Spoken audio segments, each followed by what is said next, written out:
চেন্নাইয়ের ভারতীয় ক্রিকেটাররা মনে হয় মুস্তাফিজের ভালো চায় না। মুস্তাফিজ বল করতে গেলেই সব উল্টাপাল্টা হয়ে যায়। মুস্তাফিজ কোচ, ক্যাপ্টেন কিংবা ফিল্ডারদের থেকে কোনো সাহায্য পায় না। এবার চেন্নাই ম্যানেজমেন্টকে কঠিন জবাব দিলেন পাকিস্তানের শহীদ আফ্রিদি। শেষ 3টি ম্যাচে নিজেকে মেলে ধরতে পারেনি মুস্তাফিজ। 3টি ম্যাচেই খরুচে ছিলেন ফিদ। গত ম্যাচে দলের গুরুত্বপূর্ণ সময় বল হাতে হতাশ করেছেন মুস্তাফিজ। শেষ ওভারে 19 রান দিয়ে চেন্নাইকে হারিয়েছে মুস্তাফিজ। তবে এই হারে মুস্তাফিজের কোনো দোষ দেখছেন না পাকিস্তানের শহীদ আফ্রিদি।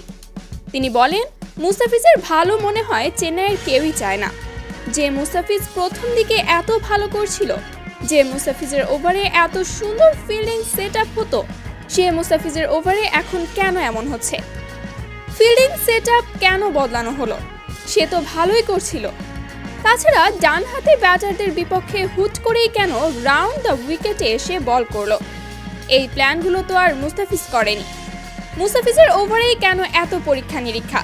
দলে তো আরও বোলার ছিল, তাদের নিয়ে কেন করা হয় না?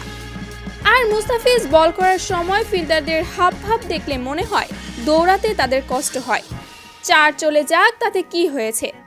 দলের কোচরাও হয়তো মুস্তাফিজকে নিয়ে মাথা ঘামায় না। টানা 2 ম্যাচে রান দেওয়ার পর কোনো উন্নতি দেখলাম না ফিজের। বাংলাদেশি বলেই হয়তো মুস্তাফিজ যোগ্য সম্মানটা পায় না। সে দলের কারোর কাছ থেকে সাপোর্ট পায় না। সাপোর্ট পেলে প্রথম ম্যাচগুলোর মতোই জ্বলে উঠত মুস্তাফিজ। ভারতীয়রা চায় না মুস্তাফিজ ভালো করুক, তাই হয়তো এমন করছে।